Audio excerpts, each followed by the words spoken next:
Hi, I'm Vicky, autism specialist teacher and mum to two children, a 10-year-old girl and an 18-month-old boy.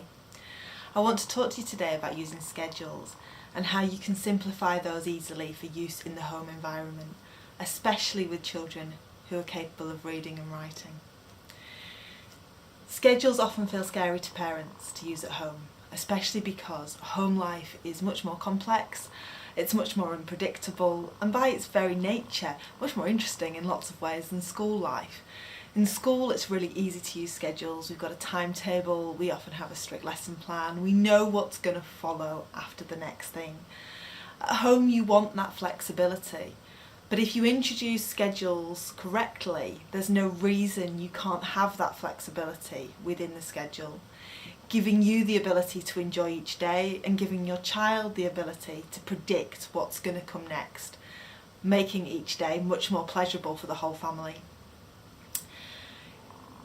All you need is a notebook and a pen, all right?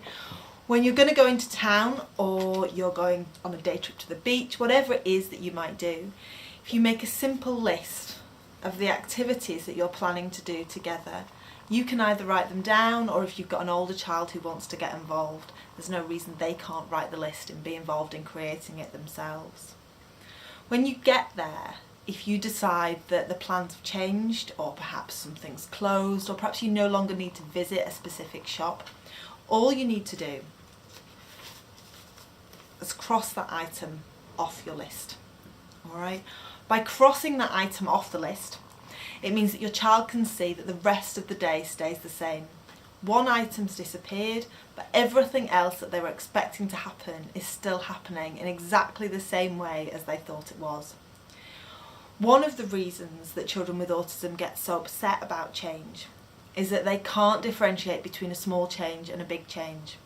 So, if one small thing's happen in their day, they then begin to wonder what else is going to change in that day. If a trip to Next has been cancelled, does that mean the cafe trip that comes after has also been cancelled? And therefore they often get upset because they can't figure out what is going to happen next, what that change actually implies for them in reality. Having it written in black and white shows that yes, that one thing has disappeared, but everything else remains the same, and therefore greatly reduces the chance of a meltdown. If you need to add something to your list, so for instance you get to town and then realise, oh actually there's another shop you really do need to visit, that's not a problem either. You just slot it in and write an extra item on the list. Again, the child can see that okay, we're going to one extra shop, but the rest of the day, the rest of the plan has remained exactly the same. It doesn't alter any of the things that they were planning to do later on in the day.